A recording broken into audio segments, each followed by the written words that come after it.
ఆంధ్రప్రదేశ్ ముఖ్యమంత్రిగా టీడీపీ అధినేత చంద్రబాబు నాయుడు హయాంలో దళిత సంక్షేమం కోసం విశేషమైన కృషి జరిగింది.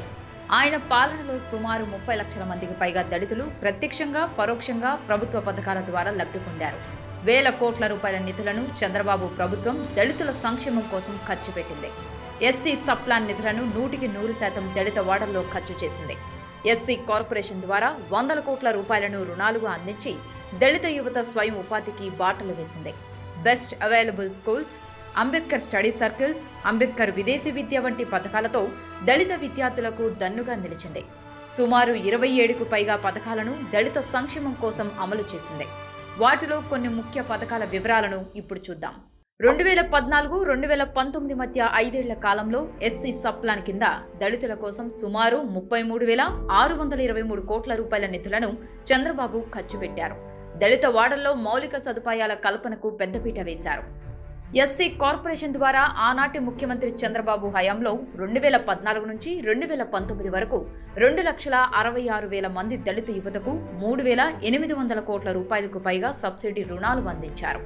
7,500 మంది ఎస్సీ యువతకు ఆటోలు, 485 మందికి ఇన్నోవా కార్లు, 294 మందికి టాక్సీ వాహనాలు, 660 మందికి డ్రైనేజీ పూడికతీత యంత్రాలు, ఇతర ప్యాసింజర్ వాహనాలను చంద్రబాబు హయాంలో పంపిణీ చేశారు.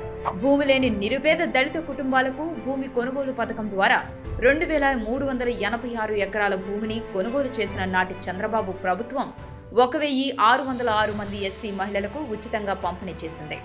దళిత రైతులకు 0 వడ్డీ పథకం ద్వారా ఏటా 25,000 నగదు ప్రోత్సాహకం అమలు. చంద్రన్న బీమా పథకం కింద ఎస్సీలకు 5 లక్షలు ఆర్థిక సహాయం పంపిణీ. గ్రామీణ ప్రాంతాల్లో పేద దళిత రైతులకు ముర్రా గేదెలు, ఆవులు, గొర్రెలు పంపిణీ చేశారు. మినీ డైరీల ఏర్పాటుతో దళితుల ఆర్థిక ప్రగతికి పాటుపడ్డారు. దళిత విద్యార్థులకు విదేశాల్లో ఉన్నత చదువుల కోసం అంబేద్కర్ ఓవర్సీస్ ఎడ్యుకేషన్ పథకాన్ని చంద్రబాబు అమలు చేశారు. ఈ పథకం ద్వారా ప్రతి విద్యార్థికి 15 లక్షల రూపాయల ఆర్థిక సాయాన్ని అందించారు. వందలాది మంది విద్యార్థులను ఉన్నత విద్య కోసం విదేశాలకు పంపిన ఘనత చంద్రబాబుకే దక్కుతుంది.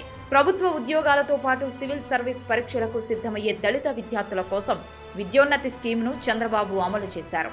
ఈ పథకం ద్వారా ప్రధాన నగరాల్లోని బెస్ట్ కోచింగ్ సెంటర్లలో దళిత విద్యార్థులకు ఉచిత శిక్షణ అందించారు.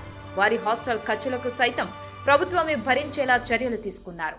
సుమారు 3,300 మంది దళిత విద్యార్థులకు ఈ పథకం ద్వారా లబ్ధి కలిగించారు. దళిత యువతకు అత్యున్నత ప్రమాణాలతో విద్య అందించేందుకై చంద్రబాబు బెస్ట్ అవైలబుల్ స్కూల్స్ పథకాన్ని అమలు చేశారు. సమీపంలోని ప్రైవేటు, కార్పొరేట్ స్కూళ్లలో దళిత విద్యార్థులకు ఉచితంగా చదువు చెప్పించారు.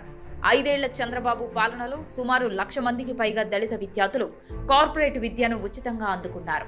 గ్రామీణ ప్రాంతాల్లో దళితుల ఇళ్ల నిర్మాణానికి అదనంగా 50,000 రూపాయల ఆర్థిక సహాయాన్ని, ఇటుకల కోసం 25,000 రూపాయలను చంద్రబాబు అందించారు. అదేవిధంగా పట్టణ ప్రాంతాల్లో దళితులకు అదనంగా 5 లక్షల రూపాయలు అందించిన ఘనత కూడా చంద్రబాబు నాయుడుకే దక్కుతుంది. కులాంతర వివాహాలు చేసుకునే దళిత యువతీ యువకులకు ప్రోత్సాహకంగా 75,000 రూపాయలు అందించారు. ఎలాంటి ఆంక్షలు లేకుండానే చంద్రబాబు ఈ పథకాన్ని అమలు చేశారు. రైతు రథం పథకం ద్వారా దళిత రైతులు ట్రాక్టర్ కొనుగోలు చేస్తే 1 లక్ష రూపాయల వరకు నగదు సబ్సిడీ అందించారు. నూతన పారిశ్రామిక విధానం ద్వారా దళిత యువతకు రుణాలు మంజూరు. దళిత పారిశ్రామికవేత్తలకు 75 లక్షల రూపాయల వరకు ప్రోత్సాహక సబ్సిడీ. దళితులకు ఇళ్ల స్థలాల పంపిణీ కోసం సుమారు 11,000 ఎకరాల అసైన్డ్ భూముల స్వాధీనం. దళిత విద్యార్థుల కోసం AP study circles, Ambedkar study circles విజయవంతంగా నిర్వహణ. వేలాది మందికి ఉచితంగా శిక్షణ ఇచ్చారు. క్రమం తప్పకుండా ఎస్సీ ఎస్టీ బ్యాక్లాగ్ పోస్టుల భర్తీ చేశారు. ఎస్సీ ఎస్టీ ఉద్యోగుల ప్రమోషన్లలో రిజర్వేషన్లు అమలు చేశారు. కారుణ్య నియామకాల భర్తీకి చర్యలు తీసుకున్నారు. ఇలా తన 5 ఏళ్ల చంద్రబాబు పాలనలో దళిత సంక్షేమానికి పెద్దపీట వేశారు. 27కు పైగా పథకాలను అమలు చేసి 1,00,000 కోట్ల రూపాయల వరకు నిధులను ఖర్చు చేసిన ఘనత చంద్రబాబుకే దక్కుతుంది. బహుశా ఆంధ్రప్రదేశ్ చరిత్రలో ఈ స్థాయిలో దళిత సంక్షేమానికి కృషి చేసిన ముఖ్యమంత్రి మరొకరు ఉండరంటే అతిశయోక్తి కాదేమో. అందుకే ఎవరెన్ని దుష్ప్రచారాలు చేసినా చంద్రబాబు చేసిన మేలును మరవలేమని దళిత సోదరులు తమ సంఘీభావాన్ని ప్రకటిస్తున్నారు.